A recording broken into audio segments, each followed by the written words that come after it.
Marwari media आप देख रहे हैं। आज 23 अक्टूबर 2024 बुधवार का दिन, हिंदू तिथि कार्तिक माह की सप्तमी है। नजर डालेंगे आज की बड़ी खबरों पर। शुरुआत करेंगे देश की बड़ी खबर के साथ। बहुत बड़ी खबर, पीएम मोदी ब्रिक्स समिट में शामिल होने के लिए रूस के कजान शहर पहुंच गए हैं। उनका यह दौरा 2 दिन का है। पीएम मोदी पिछले 4 महीनों में दूसरी बार रूस पहुंचे हैं। पीएम मोदी कल दोपहर 3:30 बजे रूस के राष्ट्रपति पुतिन से मिले और आज बुधवार को पीएम मोदी ब्रिक्स की मीटिंग में हिस्सा लेंगे। और सबसे बड़ी खबर आपको दे दूं, ब्रिक्स समिट की साइड लाइन में पीएम मोदी और चीन के राष्ट्रपति शी जिनपिंग से बातचीत होने की संभावना है। और विदेश मंत्रालय ने परसों ही बताया था कि भारत और चीन के बीच लद्दाख में पेट्रोलिंग को लेकर समझौते पर भी सहमति बन गई है। ऐसे में मीडिया रिपोर्ट्स के मुताबिक पीएम मोदी और शी जिनपिंग की बातचीत हो सकती है। बहरहाल आगे बढ़ जाते हैं। देश की एक और बड़ी खबर, बंगाल की खाड़ी के ऊपर बना कम दबाव का क्षेत्र मंगलवार सुबह डीप डिप्रेशन में बदल गया है। यह बंगाल की तरफ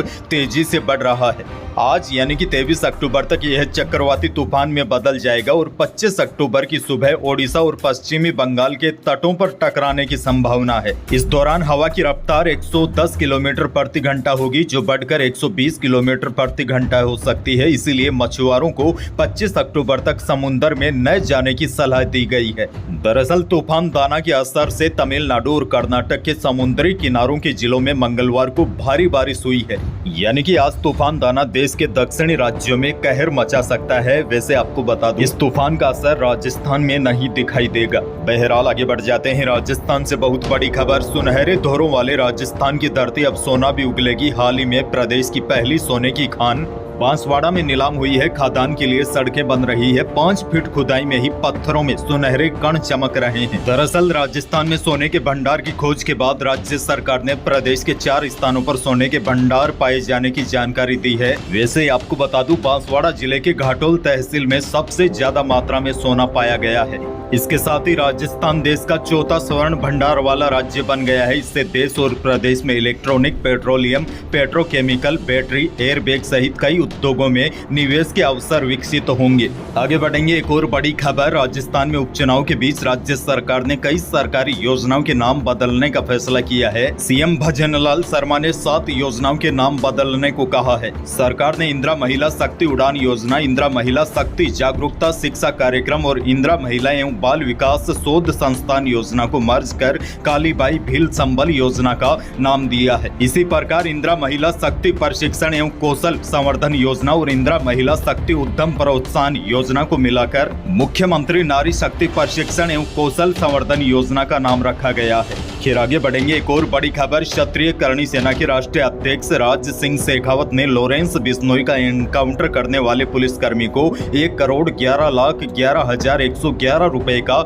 नकद पुरस्कार देने का ऐलान किया है। राज शेखावत ने गुजरात से वीडियो जारी कर यह घोषणा की है। राज शेखावत ने कहा है कि मुझे सिर्फ इतना पता है कि हमारे परम आदरणीय सुखदेव सिंह गोगामेडी की हत्या लॉरेंस बिश्नोई ने कराई थी। ऐसे में जो भी पुलिसकर्मी लॉरेंस का एनकाउंटर करेगा उस पुलिसकर्मी को 11,11,111 रुपए दिए जाएंगे। लेकिन आपको बता दूं, दूसरी तरफ सुखदेव सिंह गोगामेडी की पत्नी शीला शेखावत ने कहा है कि राज शेखावत ने जो बयान दिया है वह उनका निजी पक्ष है। उन्होंने राज सिंह के किसी भी बयान का समर्थन नहीं किया। उन्होंने कहा, हमें न्याय मिलेगा, मुझे पूरा विश्वास है, इसीलिए हम न्याय का इंतजार कर रहे हैं। बहरहाल आगे बढ़ते हैं। बड़ी खबर, दीपावली के त्योहार से ठीक पहले राज्य कर्मचारियों की जेब भरने की तैयारी शुरू हो गई है।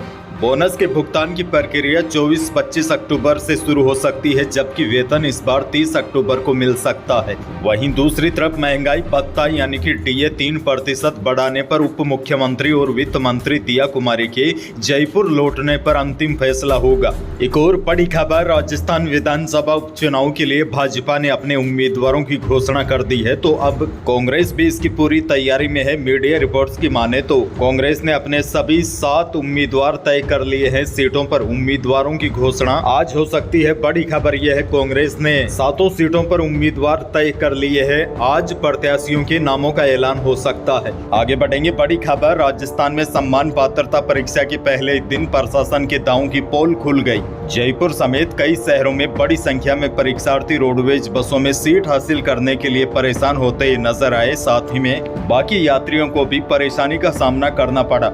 कई बस स्टैंडों पर तो ये हालात हो गए कि पुलिस कर्मियों को बुलाना पड़ा। दरअसल सरकार ने सम्मान पात्रता परीक्षा सेकेंडरी लेवल के स्टूडेंट को राहत देते हुए परीक्षार्थियों को 5 दिन फ्री सफर करने की सुविधा दी है, लेकिन ये फ्री वाली सुविधा दुविधा बन जाती है। आम लोगों को तो परेशानी का सामना करना पड़ता ही है, साथ ही में परीक्षार्थी भी लटक लटक के यात्रा करते हैं।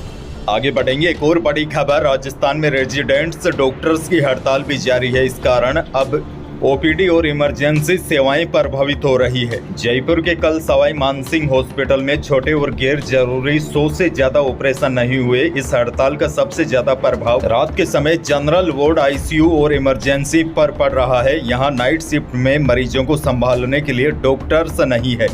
हालांकि इस हड़ताल में डॉक्टर्स भी दो फाड़ में बटे हुए हैं। कोटा में रेजिडेंट डॉक्टर्स ने हड़ताल पर नहीं जाने का फैसला किया है। खैर आगे बढ़ेंगे, बड़ी खबर। भारत में दीपोत्सव का पर्व नजदीक आने के साथ ही सोने और चांदी की कीमतों में रिकॉर्ड तेजी आ गई है। मंगलवार को सोने की कीमत में 300 रुपए जबकि चांदी की कीमत में 500 रुपए की तेजी आई है, जिसके बाद जयपुर सराफा कमेटी की ओर से जारी भाव के अनुसार जयपुर में 10 ग्राम 24 कैरेट सोने की कीमत 80,300 रुपए पर आ गई, जबकि 22 कैरेट सोना यानी कि जेवराती सोना प्रति 10 ग्राम 75,000 रुपए पहुंच गया और 18 कैरेट सोना भी 61,500 रुपए प्रति 10 ग्राम पर पहुंच गया। और चांदी के भाव तो लगातार रिकॉर्ड तोड़ रहे हैं। चांदी रिफाइन की कीमत 1,03,000 रुपए प्रति किलो पर पहुँच गई है। आगे बढ़ेंगे, एक और बड़ी खबर। खरीफ की फसल नहीं होने से परेशान धरती पुत्रों की परेशानी दूर होने का नाम नहीं ले रही है। खेतों में सरसों की बुआई के लिए खेतों में पलेवा कर लिया है, बुआई करनी है, लेकिन डीएपी खाद नहीं मिल पा रही है। पिछले 1 महीने से ग्राम सेवा सहकारी समिति संस्थाओं के गोदाम खाली है। किसानों की हालात ये है कि खाद के इंतजाम के लिए जल्द सुबह अपने घरों से तो निकलते हैं, लेकिन शाम को खाली हाथ ही घर लौटना पड़ता है। और यह कहानी राजस्थान के किसी एक जिले की नहीं है, बल्कि राजस्थान के अधिकांश जिलों के किसान डीएपी खाद नहीं मिलने से परेशान है। ऐसी स्थिति में बुआई में अब देरी हो रही है। किसानों का कहना है खाद के लिए लोग सुबह से शाम तक भूखे प्यासे लाइन में लगे रहते हैं। शाम को उन्हें दूसरे दिन का कहकर भगा दिया जाता है। अच्छा, मंडी के भाव की भी बात कर लेते हैं। बीकानेर की मंडियों में मोठ का भाव अधिकतम 5100 रुपए रहा और मूंग 5500 से 7700 रुपए बिके। और बताया जा रहा है नागौर की कई मंडियों में अच्छी क्वालिटी के मूंग का भाव 8000 रुपए तक भी रहा है। और बीकानेर की मंडियों में नई मूंगफली अधिकतम 6250 रुपए तक बिकी है।